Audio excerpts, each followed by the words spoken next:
Super soft आणि spongy गव्हाच्या पिठाचा केक कसा करायचा तेच सांगतोय. हा केक खायला खरंच खूप छान लागतो. सर्वात अगोदर केकचा टीन तेल किंवा तुपाने ग्रीस करून घ्यायचा आणि वरतून गव्हाचं पीठ चाळणीने भुरभरून घ्यायचं. एक बाउल घेऊन त्यावर स्ट्रेनर ठेवून 1 कप गव्हाचे पीठ, 3 चमचे दूध पावडर, 1 चमचा बेकिंग पावडर आणि अर्धा चमचा बेकिंग सोडा घालून हे आपल्याला दोनदा चाळून घ्यायचं आहे. हे चाळल्यानंतर दुसऱ्या बाउलमध्ये पाव कप तेल, अर्धा कप ताजं दही, अर्धा कप पिठी साखर, त्यामध्ये थोडीशी वेलची सुद्धा घातली होती आणि थोडासा व्हॅनिला एसेन्स घालून हे फेटून घ्यायचं आहे. नंतर यामध्ये जेही ड्राय मिक्सचर आपण तयार केलेलं आहे ते घालायचं आहे आणि चमचा किंवा स्पॅच्युलाच्या मदतीने हलक्या हाताने मिक्स करायचं आहे. यामध्ये थोडासा सुकामेवा घातलेला आहे. आता गरज पडेल एवढं यामध्ये दूध घालायचं आहे. तर इन टोटल अर्धा कप दूध घालून केकचं बॅटर तयार करून घेतलेलं आहे. हे मिक्स करताना हलक्या हातानेच करायचं आहे आणि याला फेटायचं नाही. इथे आपलं हे मिश्रण तयार आहे.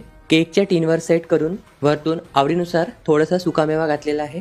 त्यानंतर कढई 5 मिनिटे प्रीहीट करून घ्यायची आणि हा टीन ठेवून साधारण 30 ते 40 मिनिटे लो टू मीडियम फ्लेमवर हा बेक करून घ्यायचा आहे. गॅसच्या फ्लेमनुसार वेळ कमी जास्त लागू शकतो, पण सुरुवातीचे 25 मिनिटे अजिबात झाकण खोलायचं नाही.